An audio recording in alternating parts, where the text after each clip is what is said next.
Lloyd Webber decided to test the water with a pop single. Richard Stilgoe would pen the words. Only one problem. The Phantom still had no phantom. Steve Harley of the 70s glam rock band Cockney Rebel was asked to sing the song.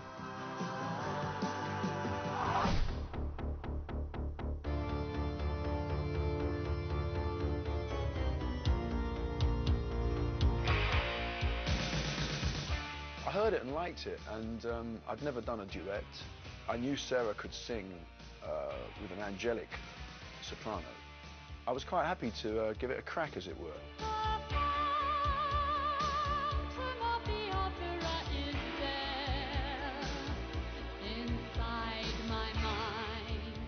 And that went to #7 in the charts, thanks to a wonderful, as over-the-top as you can get, video by Ken Russell.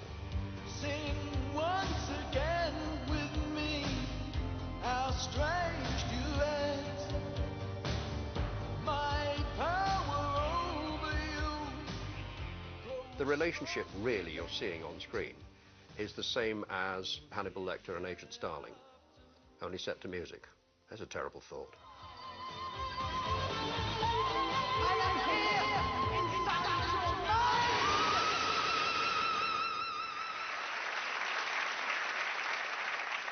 A fragrant nosegay from Phantom of the Opera. That was Sarah, of course, Sarah Brightman. Steve Harley. Used to be Cockney Rebel. That's right, an amazing turn-up for the books. Suddenly, Steve Harley was the favourite to play the Phantom on stage. If a theatre's found, Steve, do you think, will you be playing the male part? They won't tell me. They won't tell you? The boss said the other day on radio that I have an extraordinary chance. So you're on the living short with list, fingers and toes crossed. I do want to do it very much. It became an idea which got fixated on, which we were all talked to, about Steve playing it. Because it was Sarah with Steve, pop hit. Wouldn't that be a good idea? Harley was asked to audition in front of the creative team. Helpless to resist the notes I write, for I compose the music of the night. And did I pass the audition? They phoned my agent the next day and said I had the job.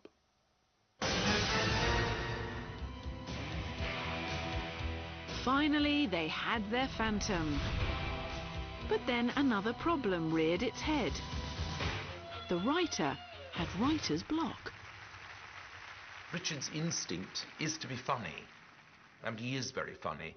And I think the Phantom of the Opera is not meant to be funny. And I think that was the difficulty. I was saying, OK, I'll go and write it again, writing it again, handing it in, like homework, really.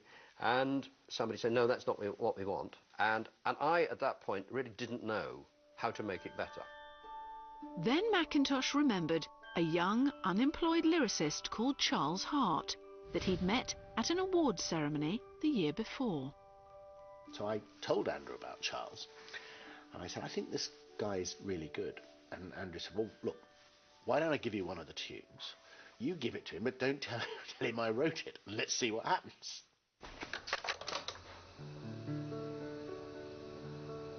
He gave me a tape of Andrew playing the piano. I went away and stuck it in my cassette player and listened to it a lot. He'd given me absolutely no guidelines as to what the subject matter of the lyric might be. Anything I liked, anything that fitted. You know, for a male, for a female, no guidelines at all. Think of me fondly when we've said goodbye.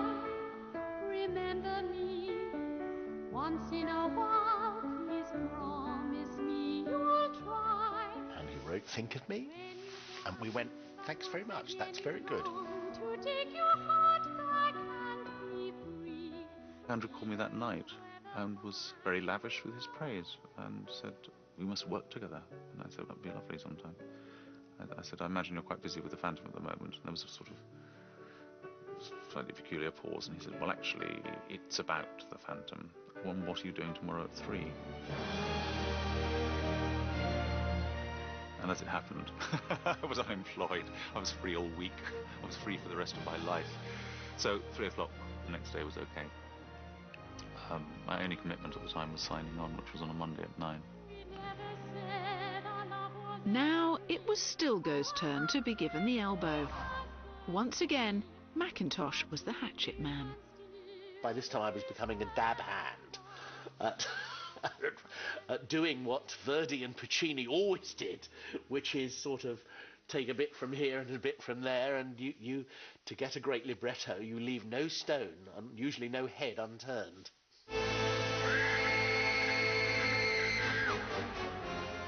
It was pretty frightening. Seeing your name in the press when you know you haven't written a word, libretto by, you know, I hadn't written any of it.